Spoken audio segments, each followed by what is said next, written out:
Hello, dear student. My name is Mahesh Kadam, working as a lecturer in Mechanical Engineering Department at DKT's Yashwantrao Sawan Polytechnic, Ichalkaranji. I am going to teach you subject Basic Mechanical Engineering. We have already started our topic number first, and this is a lecture number 12.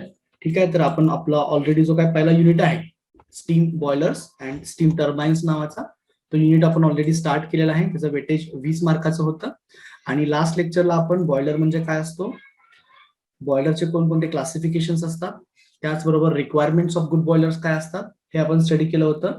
आणि तुमच्या सिलेबसला असणारे 2 बॉयलरचे डिटेलमध्ये आपण construction working आपण study केलं होतं, ज्याच्यामध्ये पहिला बॉयलर होता तुमचा कोक्रॉन बॉयलर आणि दुसरा बॉयलर होता बॅबकॉक अँड विल्कॉक्स बॉयलर. असे दोन्ही बॉयलर आपण स्टडी केलेले आहेत.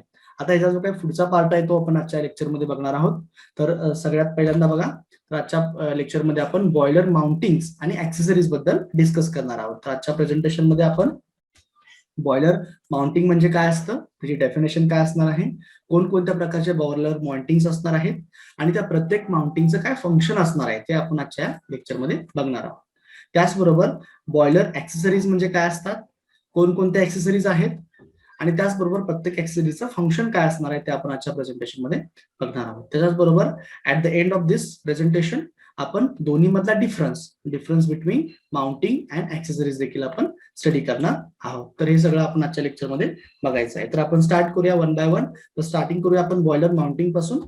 तर ज्यावेळी आपण थोडासा अगोदरचा पार्ट बघितला त्यामध्ये आपण बॉयलर माउंटिंग आणि ऍक्सेसरीज याबद्दल थोडंसं डिस्कस केलं होतं. आता आपण ते थोडंसं डिटेलमध्ये बघणार आहोत. तर बघा, बॉयलर माउंटिंग्स हे असे डिव्हाइस असतात जे आपण बॉयलरवरती माउंट करत असतो बॉयलरचं प्रॉपर फंक्शनिंग आणि सेफ ऑपरेशन होण्यासाठी. ठीक आहे, तर boiler mountings are the fittings which are mounted on the boiler. आपण ते बॉयलरवरती माउंट करतो बॉयलरचं प्रॉपर फंक्शनिंग आणि प्रॉपर सेफ ऑपरेशन होण्यासाठी. तर बघा, मग आपण त्याला डिफाईन करू शकतो कशा पद्धतीनं. Boiler mountings are the fittings which are mounted on the boiler for its proper and safe functioning. Proper आणि सेफ फंक्शनिंग होण्यासाठी जे डिव्हाइस आपण बॉयलरवरती फिट करत असतो, माउंट करत असतो, अशा डिव्हाइसला आपण काय म्हणत असतो, बॉयलर माउंटिंग म्हणत असतो. जर मग आपण बॉयलर माउंटिंग कोणकोणते आहेत हे बघायला गेलं तर जनरली आपण त्याला 2 कॅटेगरीमध्ये डिवाइड करत असतो. त्यामध्ये बघा, boiler mountings are broadly categorize into 2 parts. त्याच्यामध्ये मग पहिली कॅटेगराइज कशी येईल बघा, सेफ्टी माउंटिंग्स येतील. काही आहेत ते सेफ्टी माउंटिंग्स आहेत. त्याच्यामध्ये मग वॉटर लेवल इंडिकेटर असेल, सेफ्टी वॉल असेल, फ्युजिबल प्लग असेल. आणि कंट्रोल फिटिंग्स मध्ये काय येणार आहे, pressure gauge, feed check valve, steam stop valve आणि ब्लो ऑफ वॉल. असे टोटल 7 तुमचे बॉयलर माउंटिंग्स आपल्याला स्टडी करायचे. तर आपण काय करूया, वन बाय वन ते स्टडी करत जाऊया. तर सगळ्यात पहिल्यांदा येऊया आपण वॉटर लेवल इंडिकेटरकडे. तर बघा, सिंपल आहे, त्याच्या शब्दामध्येच आहे, a device which indicate the level of the water in the boiler is known as the water level indicator. असं डिव्हाइस जे काय करेल, वॉटरची लेवल बॉयलर मध्ये असणारी इंडिकेट करेल, त्या डिव्हाइसला आपण काय म्हणणार आहोत, वॉटर लेवल इंडिकेटर असं म्हणणार आहोत. तर आपण बघा कशा पद्धतीने त्याला डिफाईन करू शकतो. त्याचं फंक्शन सांगू शकतो, to indicate the level of, to indicate the water level inside the boiler to an observer. ठीक आहे, हे त्याचं फंक्शन असणार आहे. तर आपण एका इमेजच्या माध्यमातून त्याला बघूया कशा पद्धतीने असणार आहे. तर हे कनेक्ट केलेलं आहे डिव्हाइस. इथं तुमच्या वॉटरची लेवल असणार आहे, इथं स्टीमची लेवल असणार आहे. ज्यावेळी दोन्ही कॉक आपण ओपन करू त्यामध्ये इथं जी काय लेवल असणार आहे वॉटरची ती तुमच्या ह्या ग्लास ट्यूब मध्ये इथं रिफ्लेक्ट होणार आहे. आणि आतमध्ये बॉयलरच्या आतमध्ये किती वॉटरची लेवल आहे हे आपल्याला इझिली ह्या वॉटर लेवल इंडिकेटरनं इंडिकेट होणार आहे. तर हे त्याचं झालं फंक्शन. आता जनरली याचं जर लोकेशन बघायला गेलं तर जनरली आपण हे बॉयलरच्या फ्रंट साईडला इन्स्टॉल करत असतो, जेणेकरून आपल्याला इझिली ते दिसावं. आणि जनरली 2 इन नंबर्स मध्ये आपण त्याला इन्स्टॉल करत असतो. बघा, this fitting may be seen in front side of the boiler. Front साईडला आपण त्याला इन्स्टॉल करत असतो and are generally 2 in the number. ते 2 क्वांटिटीमध्ये आपण त्याला जनरली इन्स्टॉल करत असतो. ठीक आहे, तर हे पहिलं आपण आता माउंटिंग स्टडी केलं. आता दुसऱ्या माउंटिंग कडे येऊया. दुसऱ्या माउंटिंग आहे सेफ्टी वॉल्स. बघा, सेफ्टी वॉल्स काय असणार आहेत, तर आपण काय करूया, एका इमेजच्या मदतीने त्याला समजून घेऊया. तर बॉयलर ज्यावेळी आपण कोणताही बघत असतो त्यावेळी त्याला एक स्पेसिफिक डिझाईन प्रेशरला आपण रन करत असतो. आणि ज्यावेळी ती सेफ प्रेशर, डिझाईन प्रेशरची व्हॅल्यू एक्सीड होत असती स्टीम जनरेशन होत असताना, त्यावेळी ती एक्सेस झालेली स्टीम आपल्याला बाहेर ऍटमॉस्फिअर मध्ये रिलीज करायची असती.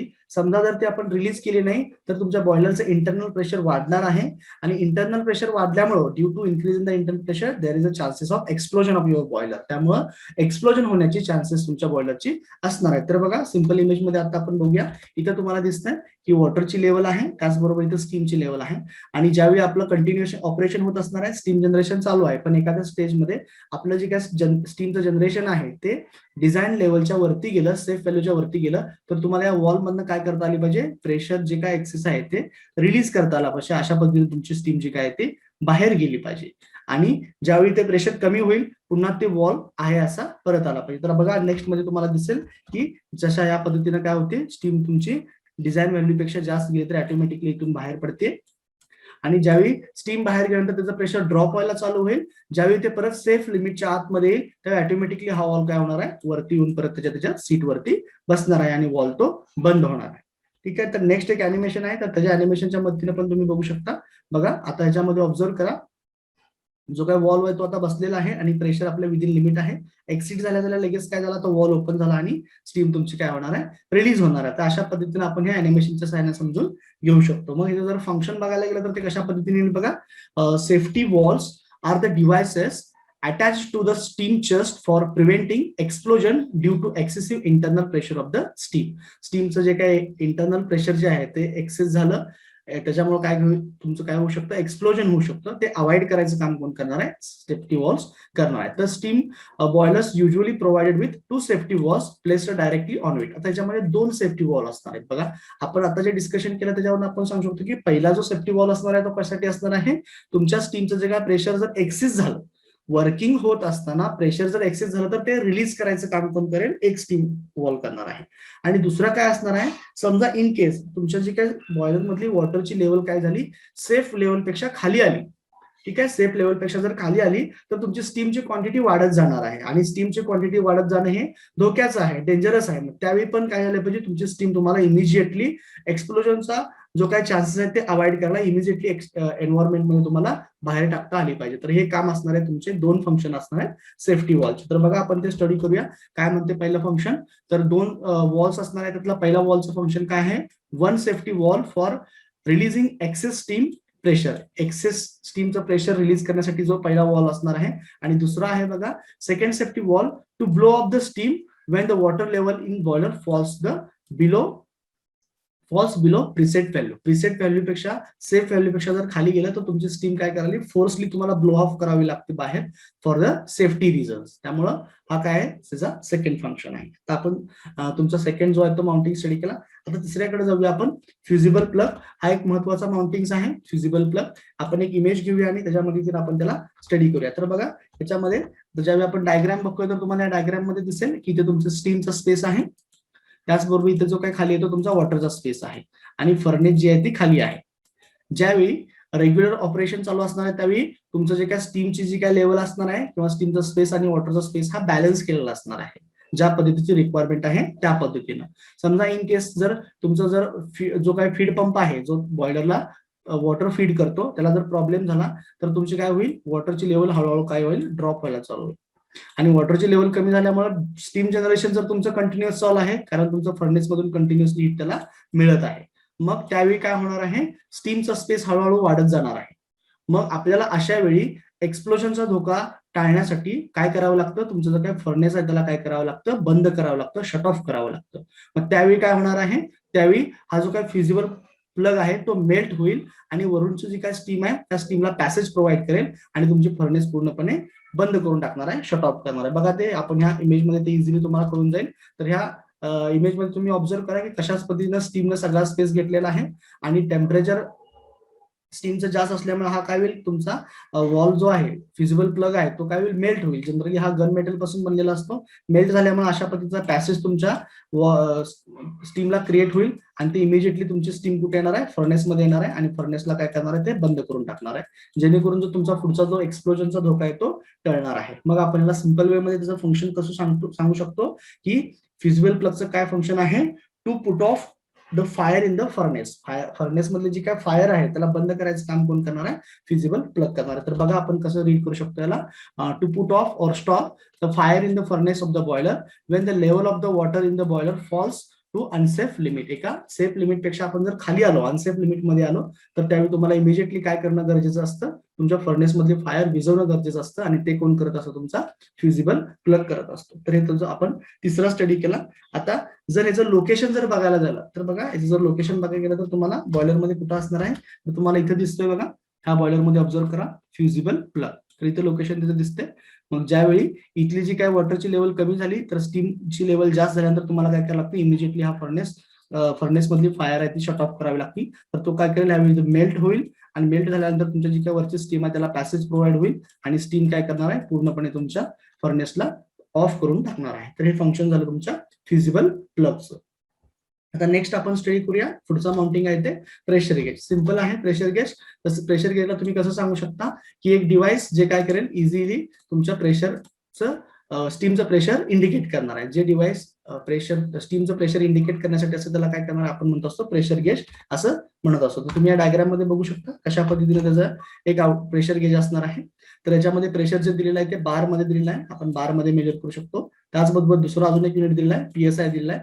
जर इथं ब्लॅक असेल तर तुम्ही बघताना रिडिंग आहे बाहेरचं बघा ब्लॅक वालं, आणि जर हा दुसरा कलर दिसतोय हा, त्यामध्ये हे आतलं तुम्ही रिडिंग बघू शकता. तर बाहेरचं बार मध्ये आहे आणि आतलं PSI मध्ये आहे. PSI म्हणजे पाऊंड पर स्क्वेअर इंच असणार आहे. तर एका अॅनिमेशन मध्ये देखील तुम्ही बघू शकता की कशा पद्धतीने ते काय होणार आहे, रन होणार आहे. मग आपण याचं फंक्शन काय सांगू शकतो, प्रेशर गेजचं, to indicate the steam pressure in the boiler. Boiler मध्ये जे काय स्टीमचं प्रेशर आहे ते इंडिकेट करायचं काम कोण करणार आहे, तुमचा हा प्रेशर गेज करणार आहे. तर मग बघा function, to indicate the steam pressure in the steam pressure of the boiler, हे त्याचं फंक्शन असणार आहे.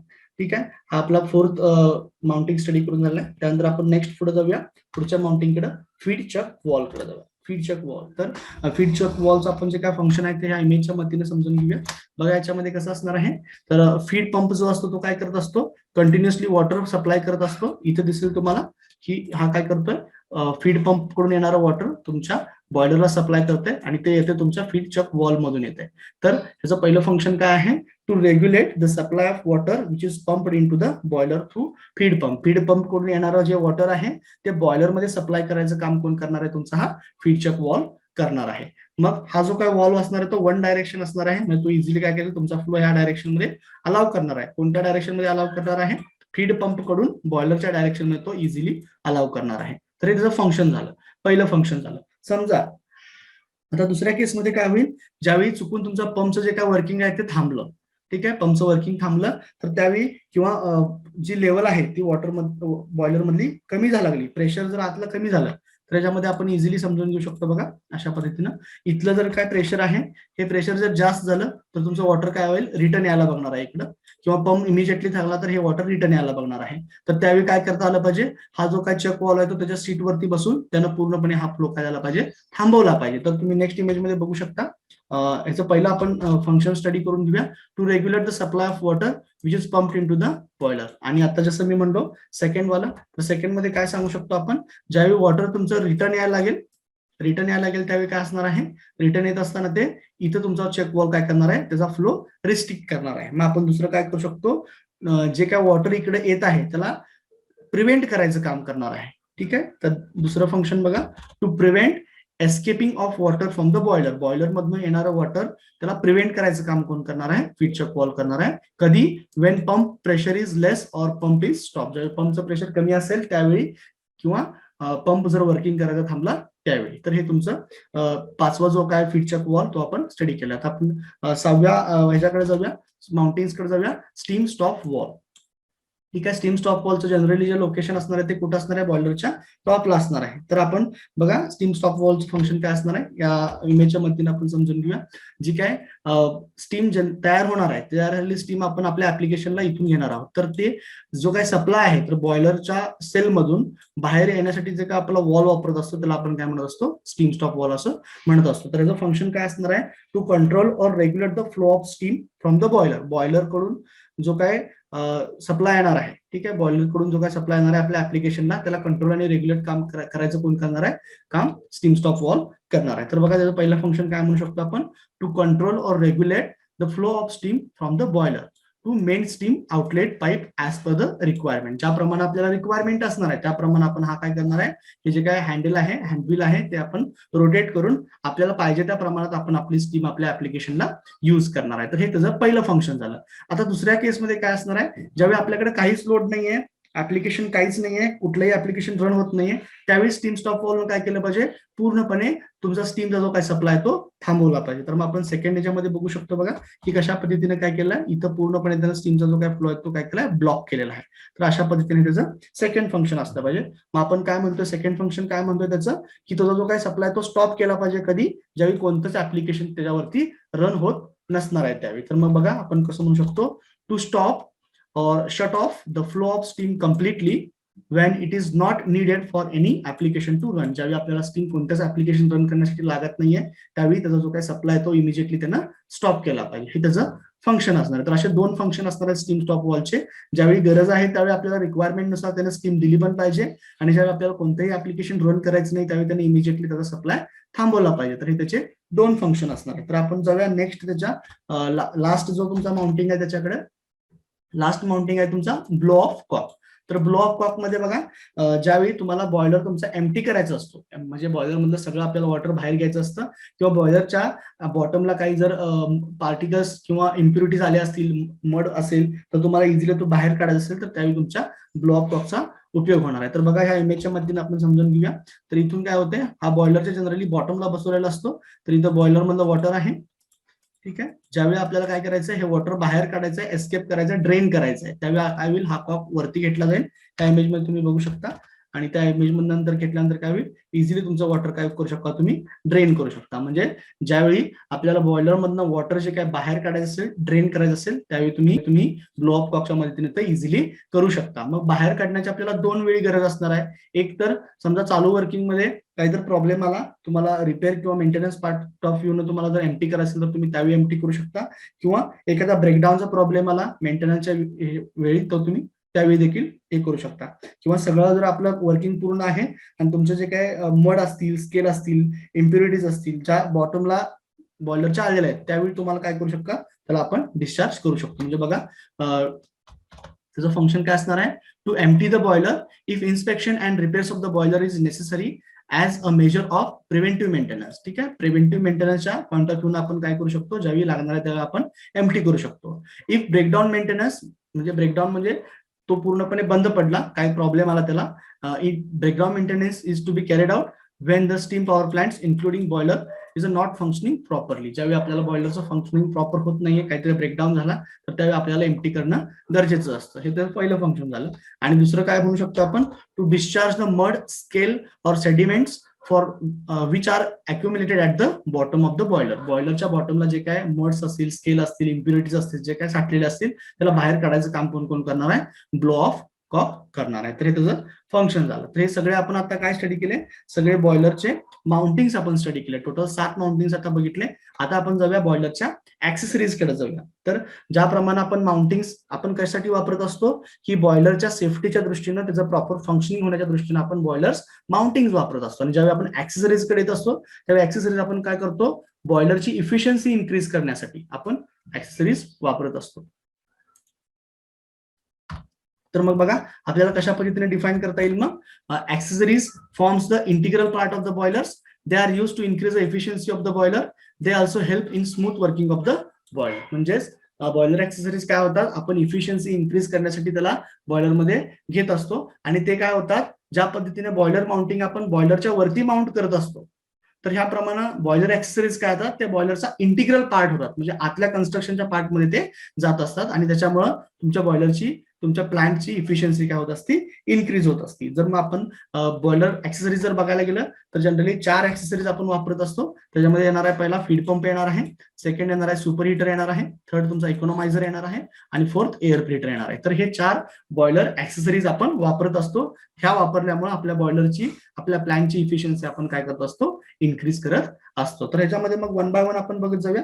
तर सगळ्यात पहिल्यांदा येईल बघा फीड पंप. ठीक आहे, तर बेसिक फंक्शन आपण बघतोय फीड पंप. तर बघा फीड पंपचं फंक्शन काय असणार आहे, to feed the water, to feed the high pressurize water to the boiler. बॉयलरला हाय प्रेशराइज वॉटर प्रोव्हाइड करायचं काम कोण करणार आहे, फीड पंप करणार आहे. तर बघा अशा पद्धतीचे पंप्स असणार आहेत आणि जनरली हे सेंट्रिफ्युगल पंप्स आहेत जे आपण यूज करत असतो. मग आपण जर याचं फंक्शन बघायला गेलं तर याच्यामध्ये एक असं आपण डिस्कशन करू शकतो की ज्यावेळी आपल्याला बॉयलरचं जे काय प्रेशर आहे ते आतलं जास्त आहे, मग आपल्याला जर बॉयलरमध्ये आतलं प्रेशर जास्त आहे आणि तिथं जर वॉटर सप्लाय करायचं म्हटलं तर आपल्याला आतल्या प्रेशरपेक्षा जास्त प्रेशरनं वॉटर सप्लाय करायला पाहिजे. मग त्यासाठी जनरली हे अशा पद्धतीचे पंप आपण वापरत असतो. मग आपण कसं म्हणू शकतो बघा, pressure of a steam inside a boiler is hi, therefore pressure of the feed water should be increased proportionately so that it can enter into the boiler. जेणेकरून काय होईल, आतल्या प्रेशर पेक्षा आपल्याला वॉटरचं प्रेशर जास्त करायला पाहिजे जेणेकरून वॉटर ते आतमध्ये इझिली इंटर होणार आहे. Generally the pressure of feed water is 20% more than the pressure in the boiler. मग आतलं जे काय बॉयलरचं प्रेशर आहे त्याच्यापेक्षा जनरली आपण 25% एक्सेस फीड वॉटरचं प्रेशर करून मग आपण बॉयलरमध्ये त्याला आतमध्ये पाठवत असतो. मग ह्या सगळ्या डिस्कशनवरून आपण त्याचं मेन फंक्शन कसं सांगू शकतो, to supply a high pressure water to the boiler, हे त्याचं फंक्शन असणार आहे. तर जनरली आपण centrifugal pumps as a feed pump म्हणून वापरत असतो. तर हे आपला पहिला ऍक्सेसरीज आपण स्टडी केला. आता सेकंड कडे आलो आपण सुपर हिटर कडे. तर बघा सुपर हिटर आपण बघितलं होतं, ज्यावेळी आपली स्टीम ड्राय सॅच्युरेटेड असती, ड्राय सॅच्युरेटेड असलेली स्टीम आपल्याला काय करावी लागते, सुपर हिट करावी लागते. तर त्यावेळी आपण काय करत असतो, जो काही फ्लू गॅस आहे त्या फ्लू गॅसच्या पाथमध्येच आपण सुपर हिटर ठेवत असतो आणि त्या फ्लू गॅसचीच एनर्जी घेऊन तिथलीच हीट घेऊन आपण ड्राय सॅच्युरेटेड स्टीमचं कन्व्हर्जन सुपर हिटेड स्टीम मध्ये करत असतो. तर बघा आपण एमएचच्या मदतीने समजून घेऊया सुपर हिटर म्हणजे काय असतो. तर ह्यामध्ये काय बघा, तुमची जी काय फ्लू गॅसचा पाथ असा आहे आणि इथून तुमची जी काय हीट येते आणि इकडून बाहेर पडते. तर तुमची जी काय जनरेट झालेली स्टीम आहे, हे वॉटर ट्यूब्स आहेत, तर जनरेट झालेली स्टीम तुमची इथे आहे. मग आपण काय करतो, ही ड्राय सॅच्युरेटेड स्टीम इथे घेतोय आणि पुन्हा आपण काय करतोय, त्याच फ्लू गॅसच्या पाथमध्ये नेतोय आणि परत त्याचं जे काय कन्व्हर्जन आहे ते कशामध्ये होणार आहे, तुमच्या सुपरहिटेड स्टीम मध्ये होणार आहे. म्हणजे आपण फ्लू गॅसच्या मदतीने काय करतोय, त्या स्टीमला हीट करतोय जेणेकरून त्याचं कन्व्हर्जन सॅच्युरेटेड स्टीमचं कन्व्हर्जन सुपरहिटेड स्टीम मध्ये व्हावं, हे त्याचं फंक्शन असणार आहे. मग आपण काय म्हणू शकतो बघा, याचं जर फंक्शन बघायला गेलं तर to increase the temperature of the steam above the saturation temperature without raising its pressure. आणि त्यामुळं आपण टेम्परेचर इन्क्रीज केल्यामुळे काय झाली, त्याचं कन्व्हर्जन सुपरहिटेड स्टीमचं कन्व्हर्जन ड्राय सॅच्युरेटेड स्टीमचं कन्व्हर्जन सुपरहिटेड स्टीम मध्ये झालेलं आहे. तर हे त्याचं काम असते, त्याचं फंक्शन असणार आहे सुपरहिटरचं. नेक्स्ट आपण येऊया इकॉनॉमायझर. इकॉनॉमायझर मध्ये काय असणार आहे बघा, आपण फीड पंपद्वारे काय करत असतो, बॉयलरला वॉटर फीड करत असतो. मग ज्यावेळी आपण जे वॉटर फीड करत असतो ते नॉर्मल टेम्परेचरचं प्रोव्हाइड केलं, मग पुन्हा तिथं काय होईल, तिथं लागणारी जी काय सेन्सिबल हीट आहे तर तुम्हाला बॉयलरमध्ये जास्त द्यावी लागणार आहे. मग त्याच्याऐवजी आपण जर असं केलं की फ्लू गॅसची मदत घेऊन फ्लू गॅसचाच वापर करून बॉयलरला फीड करणारं वॉटर आपण थोडंसं प्री हीट केलं आणि मग बॉयलरला पाठवलं, तर तिथं लागणारी जी काही हीट आहे बॉयलरला, जी सेन्सिबल हीट आपण म्हणतो, ती काय असणार आहे, आपल्याला कमी लागणार आहे. त्यामुळे आपलं फ्युएल कन्झम्पशन जे काय ते कमी होणार आहे आणि त्याने आपली इफिशियन्सी ऑफ प्लांट वाढणार आहे. मग बघा आपण ह्या इमेजच्या मदतीने समजून घेऊया ते. तर बघा हे वॉटर आहे, हा पंप आहे. आपण पहिल्यांदा काय करत होतो, पंप कडून वॉटर डायरेक्टली काय करत होतो, इथं पाठवत होतो बॉयलरला. मग आपण काय केलं, जे काही एक्झॉस्ट गॅस आहे त्याच्यामध्येच काय बसवला, इकॉनॉमायझर बसवला आणि इकॉनॉमायझर मधनं वॉटर आपण काय करतोय, बॉयलरला पाठवतोय. जेणेकरून काय होईल, हे आलेलं वॉटर थोडंसं प्री हीट होईल, म्हणजे त्याच्या टेम्परेचर मध्ये इन्क्रीमेंट होईल आणि मग ते बॉयलरला सेंड केलं जाईल, जेणेकरून त्याला इथं हीट करताना कमी फ्युएल लागेल, कमी हीट द्यावी लागेल. तर हे त्याचं फंक्शन असणार आहे. तर मग आपण कसं फंक्शन म्हणू शकतो बघा, there's a function of economizer. It preheats the feed water entering into the boiler. For this purpose, it utilizes the heat content from the exhaust flue gases before they leave through the chimney. म्हणजे exhaust गॅसचाच आपण मदत करून त्याला काय करणार आहे, preheat करणार आहे. मग आपण याचं फंक्शन कसं म्हणू शकतो, to preheat the water before sending it to the boiler with the help of your flue gases. Flue गॅसच्या मदतीनं आपण ते वॉटर काय करणार आहे, हीट करणार आहे बॉयलरला पाठवण्याच्या अगोदर, जेणेकरून त्याचं थोडंसं टेम्परेचर इन्क्रीज झालं तर आपल्याला बॉयलरमध्ये द्यावी लागणारी हीट काय करणार आहे, आपण कमी देऊ शकतो आणि जेणेकरून आपलं फ्युएल कन्झम्पशन हे कमी होणार आहे. तर हे झालं त्याच्या इकॉनॉमायझरच्या बाबतीत. आता आपण पुढच्याकडे येऊया, प्रीहीटरकडे येऊया. याच्यामध्ये बघा सेम इकॉनॉमायझर कधीच आहे. इकॉनॉमायझर मध्ये आपण वॉटर प्रीहीट करत होतो, इथं काय असणार आहे, आपण एअर प्रीहीट करणार आहे. प्रीहीटर मध्ये काय असणार आहे, एअर प्रीहीट करणार आहे. बघा एक इमेजच्या मदतीने आपण समजून घेऊया. तर फ्लू गॅसच्या मदतीनं आपण जर एअर हीट केलं आणि हाय टेम्परेचर असणारी एअर जर आपण फर्नेसमध्ये ब्लो केली तर तुमचं काय होणार आहे, कंबशन जे आहे ते इफेक्टिव्ह होणार आहे, इफिशियंटली होणार आहे. मग बघा, तर यामध्ये आपण काय करणार आहोत, तर इथून तुमची रेग्युलर नॅचरल ही फ्रेश एअर आतमध्ये येणार आहे आणि ही एअर काय जाईल, इथून तुमची पास होईल आणि परत बाहेर पडताना ती इथून पास होणार आहे. ठीक आहे, या ट्यूब मधून. आणि फ्लू गॅस जो तुमचा आहे तो काय येईल, फ्लू गॅस तुमचा इथे येणार आहे आणि फ्लू गॅस तो काय येईल, अशा पद्धतीने इकडे येईल आणि इथून तो इकडे बाहेर पडणार आहे. तर आपण काय केलं, इथं दोघांमध्ये हीट एक्सचेंज करून घेतली. फ्लू गॅस मधली असणारी जी काही हीट आहे, हीट कंटेंट आहे, त्याचा वापर करून आपली एअर हीट झाली, एअर गरम झाली आणि ही जी काय हॉट एअर आहे ती आपण फर्नेसमध्ये आपल्या ब्लो करणार आहे, जेणेकरून कंबशन जे काय आहे ते इफेक्टिव्ह होईल. आणि ह्या ज्या काय बॅपल्स बसवलेल्या आहेत ते मॅक्सिमम रिस्ट्रिक्शन देण्यासाठी बसवलेल्या आहेत, जेणेकरून मॅक्सिमम दोघांमध्ये हीट एक्सचेंज होण्यासाठी टाइम भेटणार आहे. तर मग आपण फंक्शन जर बघायला गेलं तर बघा, use to recover the heat content from the exhaust flow gases to increase the temperature of air before it enters into the furnace. फर्नेसमध्ये जाण्याच्या अगोदर एअरला आपण काय करतोय, हीट करतोय with the help of exhaust gas. याच्यामुळे काय फायदा होणार आहे बघा, प्री हिटेड एअर जर गेली तर त्यामध्ये काय होईल, preheated air gives the higher furnace temperature which results in increase the heat transfer to the water and thus increase the evaporative capacity per kg of fuel with increase in boiler efficiency. त्याच्यामुळे बॉयलरची काय होणार आहे, तुमच्या efficiency increase होणार आहे. तर हे तुमचं आपण फोर्थ वाला जे होतं एअर फिल्टर हे डिस्कस केलं. मग आपण चारही याच्यामध्ये जे ऍक्सेसरीजचे डिस्कस केले त्याच्यामध्ये पहिलं होतं फीड पंप होतं, दुसरं होतं तुमचं दुसरं जे ऍक्सेसरीज होतं ते तुमचं सुपर हिटर होतं, तिसरं होतं इकॉनॉमायझर आणि चौथं होतं एअर फिल्टर. आता आपण चारही ऍक्सेसरीज डिस्कस केलेले आहेत. मग आता जर दोघांमधला जर डिफरन्स बघायला गेला तर हे स्टडी केल्यानंतर आपण डिफरन्स इझिली सांगू शकतो, difference between boiler mountings and accessories. तर बघा बेसिक याच्यामध्ये डिफरन्स काय आहे, माउंटिंग्स आपण बॉयलरच्या सेफ आणि प्रॉपर फंक्शनिंग वर्किंग होण्यासाठी त्याला बॉयलरवरती माउंट करत असतो, फिट करत असतो.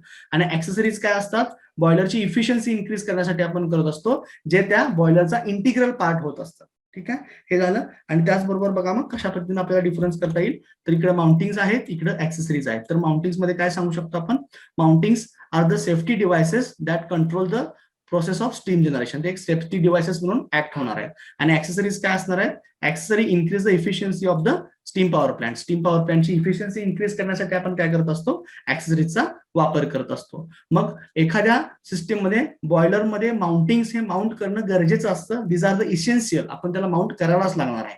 These are essential for the boilers.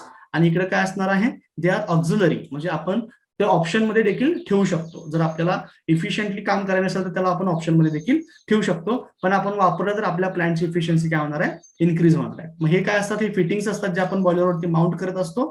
हे काय बॉयलरचा इंटिग्रल पार्ट म्हणून ऍक्ट होत असणार आहे. एक्झाम्पल मध्ये बघायला गेलं तर वॉटर लेवल इंडिकेटर येईल, सेफ्टी वॉल्व येईल. ठीक आहे, त्याचबरोबर ब्लो ऑफ कॉक येईल, स्टीम स्टॉप वॉल्व सगळे इकडे येणार आहे. आणि इकडे जर बघायला गेलं तर आपण काय येणार आहे, फ्युअल फीड पंप येईल, सुपर हिटर येईल, इकॉनॉमायझर येईल. तर अशा पद्धतीचे पार्ट्स याच्यामध्ये येणार आहेत. ठीक आहे, तर आजच्या लेक्चरमध्ये आपण बॉयलर माउंटिंग्स म्हणजे काय, ऍक्सेसरीज म्हणजे काय, कोणकोणते त्याचे डेफिनेशन असतात, कोणकोणते पार्ट्स असतात, प्रत्येक डिव्हाइसचं फंक्शन काय असणार आहे पूर्णपणे आपण डिटेलमध्ये स्टडी केलेलं आहे. तर नेक्स्ट लेक्चरला आपण याचा पुढचा पार्ट आहे तो कंटिन्यू करूया. Okay, thank you.